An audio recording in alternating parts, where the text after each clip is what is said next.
नमस्ते बच्चों। आज हम पढ़ रहे हैं कृतिका, जो हिंदी की पाठ्य पुस्तक है स्टैंडर्ड 9th की।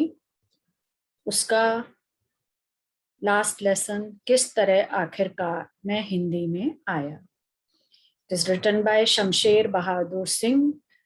जो ये राइटर हैं, ये उनकी एक प्रकार से कह सकते हैं कि ऑटोबायोग्राफी है, आत्मकथा की तरह है कि किस तरह से वो उन्होंने हिंदी भाषा में लिखना शुरू किया।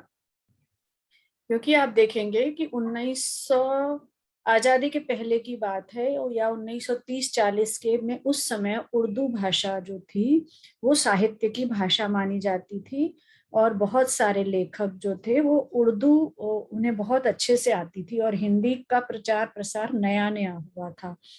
तो हिंदी में कविताएं करना, लिखना जो था वो थोड़ा सा सामान्य नहीं था, कॉमन नहीं था उस समय। लोग उर्दू में ज्यादा लिखते थे, शेरो शायरी का दौर था। तो ये जो कुछ हिंदी के कहानीकार हैं, लेखक हैं, कवि कवि हैं, ये उनकी बात धीरे धीरे बताएंगे आपको कथाएं कि किस तरह से, क्योंकि लेखक का इंटरेस्ट नहीं था कविता लिखने में ज्यादा, वो पेंटर थे, वो उन्हें चित्रकारी का ज्यादा शौक था। लेकिन किस तरह उनकी लाइफ में क्या क्या घटनाएं हुई कि वो हिंदी में लिखने लगे, हिंदी के बहुत अच्छे लेखक के रूप में उन्हें आज जाना जाता है। तो चलिए पढ़ते हैं उनका लिखा हुआ ये लेख कि किस तरह आखिरकार मैं हिंदी में आया। एक ऐसी बात, एक ऐसा जुमला मुझसे कह दिया गया था कि जिस हालत में मैं था उसी हालत में, और जो कुछ 5-7 रुपए मेरे पास थे उन्हीं को लेकर दिल्ली के लिए पहली ही बस जो मुझे मिलती थी चुपचाप उसी पर चढ़ा और चल दिया। तय कर लिया कि हाँ, अब मुझे जो भी काम करना है करना शुरू कर देना चाहिए। दिल में दिमाग में यही समाया हुआ था कि वह काम पेंटिंग है, इसी की शिक्षा अब मुझे लेनी है और फौरन। उकील आर्ट स्कूल का नाम भर मैंने सुन रखा था, दिल्ली में कहाँ है यह पता न था। खैर, किस्सा मुख्तसर, मुख्तसर मतलब होता है संक्षिप्त में, सार रूप में, शॉर्टकट में बताने लगे कि मेरा इम्तिहान लेकर, मेरा शौक देखकर मुझे बिना फीस के भर्ती कर लिया गया। मैंने 2-3 जगहों के बाद करोल बाग में लबे सड़क, लबे सड़क मतलब ये उर्दू वर्ड हो गया, इसका हिंदी में मतलब हुआ जो सड़क के किनारे एक कमरा ले लिया, जो मेन रोड पे ये कमरा था, और रोजाना वहां से कनॉट प्लेस को सुबह की क्लास में पहुंचने लगा। करोल बाग से कनॉट प्लेस, जो दिल्ली को जानते होंगे उन्हें समझ में आएगा कि 2 जगहों के नाम है, करोल बाग और कनॉट प्लेस। तो करोल बाग में रहते थे और कनॉट प्लेस में जाते थे सीखने उकील आर्ट स्कूल में। तो लेखक की जिंदगी में कुछ ऐसा वाकया हुआ था, कुछ ऐसा उन्हें कह दिया गया कि उन्हें इतना बुरा लगा कि उन्होंने अपना घर छोड़ दिया और केवल 5-7 रुपए जो उनके पास थे उसी समय वो ले जाके वहां पे दिल्ली चले गए और बस में, और तय कर लिया कि अब जिंदगी में जो कुछ करना है अभी से शुरू कर देना चाहिए। और क्योंकि उन्हें ये काम पेंटिंग लगता था, उन्हें पेंटिंग में इंटरेस्ट था, तो उन्हें सोचा कि उसकी अच्छे से विधिवत शिक्षा लेके पेंटिंग की और उसी में अपना कैरियर बनाए। और उन्हें उस स्कूल में, क्योंकि उनका हाथ पेंटिंग में बहुत अच्छा था, ड्राइंग पेंटिंग उनसे बनती थी, तो उन्हें बिना फीस के ही भर्ती कर लिया गया, उनका एग्जाम लिया गया। तो लेखक जो थे वो बहुत अच्छी पेंटिंग्स बनाते थे, उनकी कुछ पेंटिंग्स की एग्जीबिशंस भी लगती रहती हैं। रास्ते में कभी कभी चलते चलते ड्राइंग भी बनाता और कभी कभी या साथ साथ कविताएं भी लिखता। इसका जरा भी ख्याल या वहमो गुमान न था कि ये कविताएं कभी प्रकाशित होंगी। बस मन की मौज या तरंग या कोई टीस सी थी। चुनांचे अंग्रेजी में जैसे भी कुछ, चुनांचे मतलब कि कभी किसी भी तरह से, कभी अंग्रेजी में भी लिखते थे कविताएं, कभी उर्दू में लिखते थे गजल, शेर और शायरी। गजल होती है ना, गीत होते हैं, आप सबको पता है कि गजल्स होते हैं, उसमें शेर होते हैं, शेर व शायरी लिखी होती थी। तो इस तरह से कवि जो थे, शमशेर सिंह जो थे, वो कभी कभी चलते चलते कुछ भी शेर वो बोल देते थे, तो इस तरह से वो लिखते रहते थे। और हर चीज और हर चेहरे को बगौर देखता था, मतलब बहुत ध्यान से देखता था उसमें।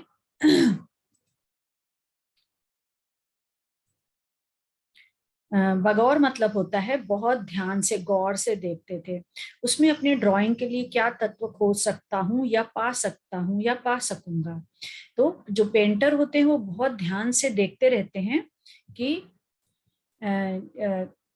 लोगों के चेहरों को, पेड़ पौधों को, कि क्या उनमें से क्या पेंटिंग में वो कैसे ले सकेंगे उनको। आंखें थक जाती थी, बहुत थक जाती थी, मगर उस खोज का हर चीज और चेहरे और दृश्य या स्थिति और गति का अपना विशिष्ट आकर्षण कम न होता था। है ना, जो पेंटर्स होते हैं वो बहुत ध्यान से दृश्यों को, लोगों को देखते हैं, तभी देखिए चेहरे की एक एक रेखा, हाथ पैर की एक एक झुर्री और जो बारीकियां होती हैं शरीर की, वो कितनी खूबसूरती से कैनवास पे उतारते हैं। तो उनकी आंखें बहुत थक जाती थी, मगर वो देखते रहते थे क्योंकि उनको एक आकर्षण लगता था कि इसको मैं किस तरह से पेंटिंग में उतार पाऊंगा। बस आंखों की ही मजबूरी थी। कभी कभी तेज बहादुर मेरे भाई कुछ रुपए भेज देते थे या साइन बोर्ड पेंट करके कुछ सहारा कर लेता था, क्योंकि अपना गुजारा चलाने के लिए, क्योंकि वो घर छोड़ चुके थे, लेकिन उनके भाई चुपचाप उन्हें कभी कभी भेज देते थे कुछ कुछ। तो या वो फिर कभी कभी साइन बोर्ड वगैरह होते हैं ना, तो जो पेंट करते हैं उनको उस तरह से वो छोटे मोटे काम करके अपने लिए पैसे बनाते थे। मेरे साथ एक पत्रकार महोदय भी आके रहने लगे थे, क्योंकि रूम शेयर करते हैं तो उसमें पैसा खर्चा कम लगता है। तो उनके साथ एक पत्रकार महोदय भी आके रहने लगे, जो कि महाराष्ट्रियन थे, लेकिन उनके पास अभी फिलहाल कोई काम नहीं था, 30-40 के बीच में। वह इलाहाबाद यूनिवर्सिटी के हॉस्टलों का कभी कभी जिक्र करते। तो वो इलाहाबाद यूनिवर्सिटी के पढ़े हुए थे, तो कभी कभी वो अपनी बातें बताते। Allahabad my weakness. तो कवि कहते हैं, लेखक कहते हैं कि जो इलाहाबाद था वो मेरी वीकनेस थी, मतलब मेरी कमजोरी थी। उन्हें इलाहाबाद जाने की बहुत इच्छा थी, अंदर से मेरा हृदय बहुत उद्विग्न रहता। यद्यपि अपने को दृश्यों और चित्रों में खो देने की मुझमें शक्ति थी, मगर अंदर से दुखी था। पत्नी का देहांत टीबी से हो चुका था। दिल्ली की सड़कों पर अकेला, एकदम अकेला, और बस घूमता घूमता कविताएं घसीटता या स्केच। अब धीरे धीरे लेखक बता रहे हैं कि किस तरह से वो क्यों अकेले आके रहने लगे थे, क्योंकि उनकी वाइफ का डेथ हो चुका था, उनकी पत्नी का देहांत हो चुका था, और इसलिए उनके अंदर बहुत दुखी थे वो, इसलिए वो अकेले रहना चाहते थे, और किसी बात का उन्हें बहुत दुख भी हुआ था, इसलिए वो दिल्ली की सड़कों में अकेले घूमते रहते थे। हालांकि वो अपने आप को पेंटिंग में, कविताओं में खो देते थे, बिजी रहते थे, लेकिन अंदर से उनका मन बहुत अकेला था, बहुत बहुत ही दुखी था, और अपनी खोली में आकर अपना अकेलापन खोकर बोर होता। मेरे कवि मित्र और बीए के सहपाठी नरेंद्र शर्मा, जो कि एक बहुत बड़े लेखक हैं, नरेंद्र शर्मा भी एमए कर चुके थे, और दिल्ली में एक बार उनसे मुलाकात भी हुई थी। पता नहीं वह कांग्रेस की राजनीति में संलग्न थे या कोई पत्रकारी वसीला खोज रहे थे। वसीला मतलब होता है कि स्कॉलरशिप्स की, जैसे कि कुछ जिसमें कि आपको स्कॉलरशिप्स मिल जाती हैं पढ़ाई करने के लिए, आगे के लिए पैसे। तभी एक बार बच्चन, अब ये बच्चन किसके लिए कहा गया है? हरिवंश राय बच्चन, जो कि हिंदी के एक बहुत प्रसिद्ध कवि हैं और जो हमारे सुपरस्टार अमिताभ बच्चन के पिता हैं। तो बच्चन जो थे स्टूडियो में आए, क्लास खत्म हो चुकी थी, मैं जा चुका था स्टूडियो, ये कह रहे हैं आर्ट स्टूडियो, जो उनका पेंटिंग का स्टूडियो था जहाँ पे ये सीखते थे, पेंटिंग सीखते थे। क्लास खत्म हो चुकी थी, मैं जा चुका था। वह एक नोट छोड़ गया मेरे लिए। मुझे नहीं याद कि उसमें क्या लिखा था, मगर वह एक बहुत मुख्तसर, मतलब छोटा सा होता है मुख्तसर, मतलब शॉर्ट सा, और एक अच्छा सा नोट था। नोट मतलब एक कुछ उनके लिए 2-4 लाइनें लिख के कोई मैसेज लिख के गए थे। मैंने कहीं बहुत गहराई से अपने आप को कृतज्ञ महसूस किया, क्योंकि ये जो बच्चन थे वो बहुत प्रसिद्ध कवि थे उस समय। तो लेखक कहते हैं कि उन्होंने मेरे लिए जो लिख के गया, तो मुझे अभी वो याद नहीं है कि क्या लिखा था, लेकिन जो लिखा था उसको पढ़ के मुझे बहुत अच्छा लगा।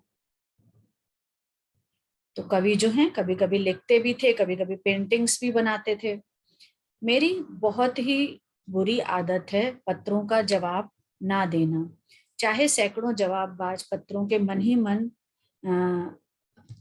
लिख लिख कर हवा में सांस के साथ बिखेरता रहूं कई दिनों तक, तो मेरे इस मौन की उपलब्धि मेरे कृतज्ञता को व्यक्त करती हुई एक कविता उभरी अंग्रेजी में, अफसोस, है ना।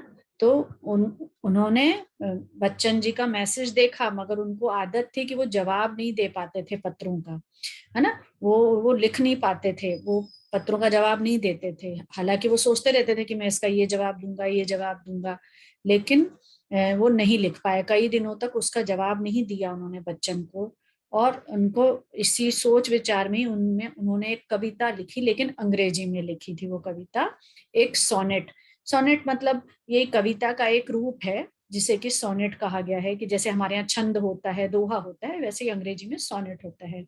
वह भी अतुकांत। अतुकांत मतलब जैसे कि कोई तुकबंदी नहीं मिलती। जैसे आपने देखा होगा कई कविताओं पे जैसे हम कहते हैं लास्ट में गया आएगा, तो वही शब्द दूसरी लाइन में भी आता है, तो तुकबंदी की जाती है कि जैसे दो वर्ड आपस में एंड के मिलते रहे, उसको बोला जाता है तुकबंदी। लेकिन उन्होंने जो कविता लिखी वो अतुकांत थी, मतलब आपस में कोई भी वर्ड एंड में मिलता नहीं था।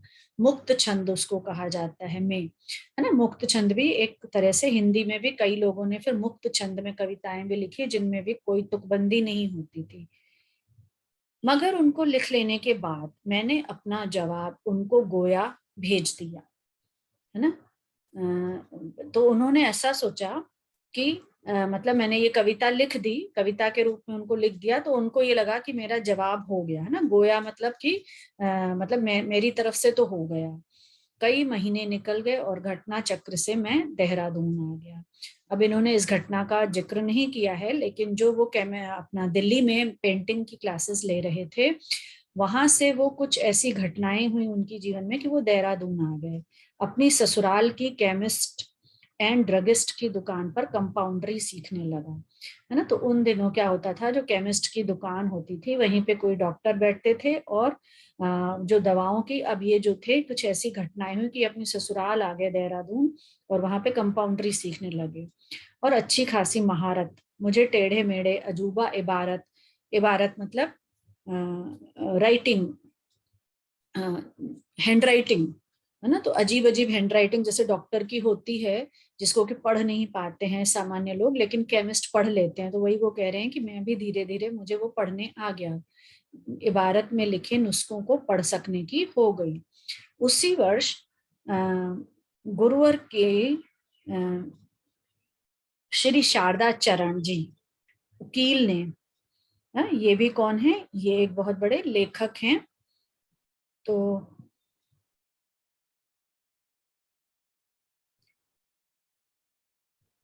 देहरादून में ही पेंटिंग क्लास खोल ली थी। तो वो अभी वो कंपाउंडरी सीख रहे थे और उसमें अच्छे खासे एक्सपर्ट भी होने लगे थे, और ऐसा हुआ कि उसी साल उनके जो गुरु थे, उन्होंने, जो शारदा शरण जी जो पेंटिंग क्लास चलाते थे, वही उन्होंने देहरादून में भी पेंटिंग क्लास खोल ली। मेरे सौभाग्य से यह मेरे देहरादून लौटने का बहाना था। वह बंद हो गई तो मैं अक्सर सोचता कि कविता और कला की दुनिया में, जो अब तक मेरी एकांत दुनिया रही है, किसी से उसे गरज नहीं, और अब भी बहुत कुछ वैसी ही है। अब मैं कहाँ हूँ, मेरी आंतरिक दिलचस्पियों से किसी को दिलचस्पी नहीं थी, और मैं मुंह खोलकर कुछ नहीं कह सकता था किसी से। अपने से बड़ों का, गुरुजनों का अदब लिहाज, उनके सामने मुंह न खोलना शायद मेरा घुट्टी में पड़ा हुआ था। अपनी बहुत ही आंतरिक एकांतिकता, है ना, अकेलेपन का, एकांतिकता मतलब अकेलेपन का, मैं अभ्यासी तो हो गया था, मगर अंदर से बहुत खिन्न और दुखी था, और परिस्थिति के साथ सामंजस्य बैठाने की कोशिश कर रहा था। तो अभी जो लेखक हैं, ये उनका, क्योंकि वो वैसे ही अपनी पत्नी के बाद, के डेथ के बाद काफी उदास थे, तो अकेले वो पेंटिंग सीखने लगे थे। लेकिन फिर कुछ ऐसी घटनाएं हुई कि वो आके ससुराल में आके कंपाउंडरी सीखने लगे, उनकी दुकान पे बैठने लगे केमिस्ट की। कुछ सालों बाद उनके जो गुरु थे, उन्होंने यहाँ पे एक पेंटिंग क्लास खोल ली थी, लेकिन वो भी बंद हो गई कुछ समय बाद। तो उन्हें लग रहा था कि उनके जो आसपास के रिश्तेदार थे, जो लोग उन्हें जानते थे, किसी को भी उनकी अंदर की जो दिलचस्पी थी उसमें कोई इंटरेस्ट नहीं था। सब बस चाहते थे कि वो खुश रहें, बिजी रहें, लेकिन किसी को ये नहीं, वो किसी को ये नहीं कह पा रहे थे कि मुझे ये काम नहीं पसंद है कंपाउंड्री का, मैं कुछ और करना चाहता हूँ। उन्हें भी, खुद भी वो शायद दिशाहीन से हो रहे थे, क्योंकि उन्हें ये नहीं समझ में आता था कि आखिर उन्हें कैरियर किस में बनाए, और क्योंकि वो अंदर से बहुत ही मानसिक हलचल से गुजर रहे थे, तो इसीलिए वो कभी कुछ काम करते थे, कभी कुछ काम कर रहे थे। अपने से बड़ों का, जैसे उन्होंने लिखा है कि अदब लिहाज, अब ये था कि उस समय लोग बहस नहीं करते थे, अगर उनके बड़े बोल देते थे ये काम करना है तो ये करते थे, और लेखक भी इसी तरह के थे। वो मुंह नहीं खोल पा रहे थे बड़ों के साथ कि मुझे ये सब नहीं पसंद आ रहा है। तो एक दिन उन्होंने क्या किया, कर्तव्य जहां तक हो सकता था, ऐसे में न जाने क्यों एक दिन यूं ही वही सानेट मैंने बच्चन को पोस्ट कर दिया। अब ये क्या कह रहे हैं कि जब उन्होंने बच्चन का नोट पढ़ा था तो एक जवाब के रूप में कविता तैयार की थी, लेकिन उसे भेजा नहीं था। उनको लगा, उन्होंने क्या किया, वो कविता लिख ली, और उनको उन्होंने जैसे लिखा है कि वो लेटर नहीं लिखा करते थे लोगों को, और उस समय तो मोबाइलें नहीं थी और कुछ नहीं था, फोन वोन नहीं थी, तो लोग लेटर के थ्रू ही जवाब दिया करते थे। तो उन्होंने वो जवाब के रूप में वो कविता तैयार कर ली, लेकिन बच्चन जी को भेजी नहीं थी। तो जब वो देहरादून में थे, बहुत परेशान थे अपनी आंतरिक मनोस्थिति से, अकेलेपन से, तो उस दिन उन्होंने अचानक, उनके मन में आया और उन्होंने वो कविता बच्चन जी को पोस्ट कर दी, लेटर लिख के पोस्ट कर दी। बच्चन जी गर्मियों की छुट्टियों में सन 37 में देहरादून आए, ब्रजमोहन गुप्त के यहाँ ठहरे। ब्रजमोहन गुप्त भी हिंदी के साहित्यकार हैं। इत्तेफाक, इत्तेफाक मतलब ऐसा मतलब एक कोइंसिडेंस देखिए कि यही अब डॉक्टर ब्रजमोहन गुप्त मेरे भाई के मित्र और उनके पिताजी, मेरे पिताजी के पड़ोसी और मित्र रह चुके थे देहरादून में ही। ब्रजमोहन के साथ बच्चन डिस्पेंसरी में आकर मुझसे मिले, एक दिन मेहमान भी रहे।